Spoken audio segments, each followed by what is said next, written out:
নমস্কাৰ বন্ধু বান্ধৱীসকল, স্বাগতম জনাইছোঁ সকলোকে। পুনৰ ভালেকেইটা গ্ৰেড 3 আৰু গ্ৰেড 4 ভেকেঞ্চি খালী হৈছে।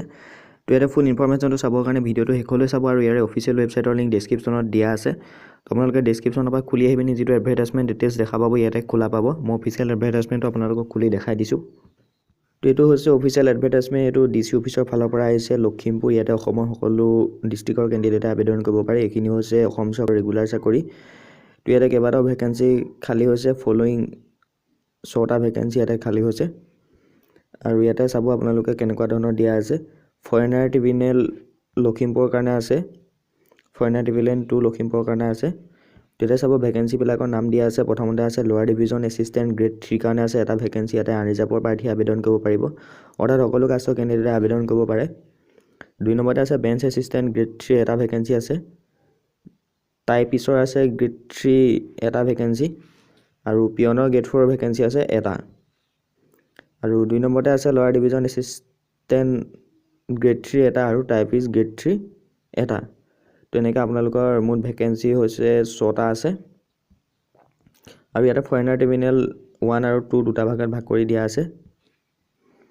আৰু ইয়াতে ক্ৰাইটেৰিয়াবিলাক দিয়া আছে। 18ৰ পৰা 40 বছৰলৈকে আবেদন কৰিব পাৰিব জেনেৰেলসকলে, আৰু ST SC হ'লে 45লৈকে পাৰিব, আৰু OBC MOBC হ'লে 43লৈকে পাৰিব। এই চাব এডুকেশ্যন কোৱালিফিকেশ্যন ফৰ LE অৰ্থাৎ লোৱাৰ ডিভিজন এছিষ্টেণ্ট, বেঞ্চ এছিষ্টেণ্ট আৰু টাইপিছ গ্ৰেড 3 কাৰণে লাগিব গ্ৰেজুৱেট লাগিব এনি ডিচিপ্লিন। যিকোনো ষ্ট্ৰীমত গ্ৰেজুৱেট কৰিলে আবেদন কৰিব পাৰিব, গ্ৰেজুৱেট ডিগ্ৰী সম্পূৰ্ণ কৰিলে। লগতে এখন মিনিমাম 6 মাহৰ কম্পিউটাৰ চাৰ্টিফিকেট লাগিব। তেতিয়া এবছৰ হ'লেও আবেদন কৰিব পাৰে চাৰ্টিফিকেটখন। মিনিমাম ইয়াতে উল্লেখ কৰিছে 6 মান্থ। তো ডিগ্ৰী আৰু 6 মান্থৰ চাৰ্টিফিকেট থাকিলে আবেদন কৰিব পাৰে। আৰু লগতে যিটো গ্ৰেড 4ৰ ভেকেঞ্চি আছিলে অৰ্থাৎ পিয়নৰ ভেকেঞ্চি, তাতে আপোনালোকৰ মিনিমাম 8 পাছ অৰ ইকুইভেলেণ্ট দিছে। মিনিমাম 8 পাছ আৰু তাতকৈ ওপৰ হ'লে আবেদন কৰিব পাৰে।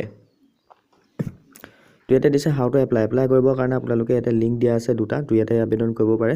মই ডেছক্ৰিপশ্যনত লিংক দিছোঁ, তাৰ জৰিয়তে আহিলে আপোনালোকে ডাইৰেক্ট অনলাইন এপ্লাই কৰিব পাৰিব। আৰু যদি কোনোবা প্ৰাৰ্থী আমাৰ জৰিয়তে আবেদন কৰিব বিচাৰে তথা অনলাইন এপ্লাই কৰিব বিচাৰে আমাৰ জৰিয়তে, তেতিয়াহ'লে ডেছক্ৰিপশ্যনত এটা হোৱাটছআপ নম্বৰ দিয়া আছে, তাতে কণ্টেক্ট কৰিব পাৰে। আৰু ইয়াতে আপোনালোকৰ দৰমহাটো অসম চৰকাৰৰ পে অনুসৰি দিয়া আছে, চাই ল'ব পাৰে। গ্ৰেড 3 কাৰণে ইয়াতে দিছে 14,000 টকাৰ পৰা 60,500 টকা। গ্ৰেড পে দিছে 6,200 টকা। আৰু যিটো গ্ৰেড 4 ভেকেঞ্চি আছে তাতে 12,000 টকাৰ পৰা 37,500 টকা দিছে, আৰু গ্ৰেড পে দিছে 3,900 টকা পিয়নৰ পদৰ কাৰণে।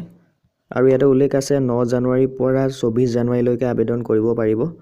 আৰু ইয়াতে চিলেকশ্যন প্ৰচেছ দিয়া আছে, এইখিনি আপোনালোকে চাব। গ্ৰেড 3 ভেকেঞ্চিকেইটাৰ কাৰণে ৰিটন টেষ্ট হ'ব আৰু কম্পিউটাৰ টেষ্ট হ'ব, আৰু বাকী যিটো গ্ৰেড 4 ভেকেঞ্চি তাত অনলি ৰিটন টেষ্ট হ'ব, ইয়াতে উল্লেখ কৰা আছে, চাব। আৰু ইয়াত কেনেকুৱা ধৰণৰ চিলেবাছ আহিব এইখিনি চাই ল'ব।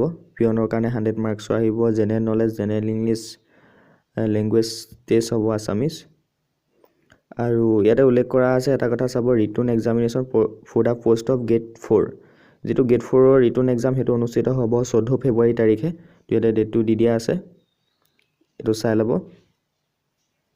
আৰু যিটো গ্ৰেড 3ৰ এক্সাম হয় সেইটো একে ছেইম দিনাই হ'ব, 14 ফেব্ৰুৱাৰী ইয়াতে উল্লেখ কৰা আছে। আৰু যদি আপোনালোকে অনলাইন এপ্লাই কৰিব বিচাৰে তেতিয়াহ'লে লিংক ডেছক্ৰিপশ্যনত দিয়া আছে। আৰু কিবা জানিব থাকিলে হোৱাটছআপ নম্বৰ দিয়া আছে, তাতে কণ্টেক্ট কৰিব পাৰে। আৰু ফ্ৰেণ্ডসকলৰ মাজত ভিডিঅ'টো আৰু পষ্টটো শ্বেয়াৰ কৰিব। তো এতিয়ালৈ ইমানেই, ধন্যবাদ।